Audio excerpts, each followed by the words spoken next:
இந்த அர்ச்சனை கைங்கரியத்தை மேற்கொள்ளும் போது அமைதியாக நெருக்கடியை ஏற்படுத்தாதவாறு உங்களுடைய அர்ச்சனை கைங்கரியத்தை மேற்கொள்ளுமாறு அன்புடன் வேண்டி நிற்கின்றோம்.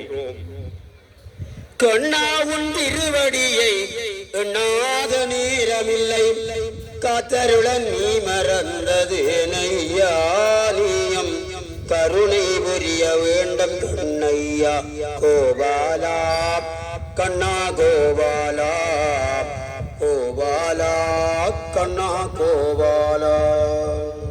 கண்ணாவுன் திருவடியை எண்ணாத நேரமில்லை, காத்தருளன் நீ மறந்தது நையானியம், கருணை புரிய வேண்டும் கண்ணையா கோபாலா, கண்ணா கோபாலா, கோபாலா கண்ணா கோபாலா. எண்ணுவது முந்தன் திருநாமமதே வண்ணங்கு, ஏத்துவது முந்தன் திருக்கோயிலிலே பக்தி பண்ணுவது முந்த